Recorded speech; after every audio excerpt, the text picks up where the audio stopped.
একটা সময় ছিল যখন মোবাইলের এত চল ছিল না, বা মোবাইল আসলো সেলফি, ফটোগ্রাফি, ভিডিওগ্রাফি, টেন্ডরিং, ভাইরাল, এই সমস্ত ওয়ার্ডগুলো ছিল না, এই সমস্ত সভ্যতার জন্ম নেয়নি। তখন ওই যে সেলিব্রিটিটাকে চোখের দেখায় যে শান্তিটা ছিল না, তার থেকে বহু যুগ পরে যখন কেউ জিজ্ঞেস করতো অমুকে আসছে, তখন মনে পড়ে যেত 10 বছর আগে দেখা সেই সেলিব্রিটিকে, চোখের দেখা শুধুমাত্র, আর কোনো প্রুফ ছিল না। তাতেই যে বিশ্বস্ততা ছিল।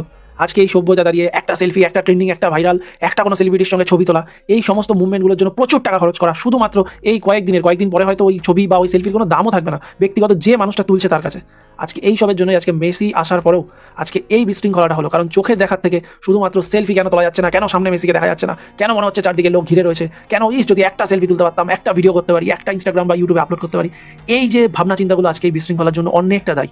কি ভাবনা চিন্তা নিয়ে গেল ভারতবর্ষ থেকে মেসি, আজকে অনেকটা দায়ী। আমাদের এই অধিক আদেকলাপানা আজকে আমাদেরকে এই পর্যায়ে ফেলে দিচ্ছে। ওই সময়টা হয়তো খুব ভালো ছিল, ওই দূর থেকে একবার চোখের দেখা, ওর যা শান্তি ছিল। আজকে একটা সেলিব্রিটি একদম সামনে দাঁড়িয়ে থাকলে ওই সেলফি, ওই ট্রেন্ডিং, ওই ভাইরাল, ওই ইনস্টাগ্রাম পোস্ট, ওই ইউটিউব পোস্ট, সেই শান্তি কোথাও যেন আর নেই।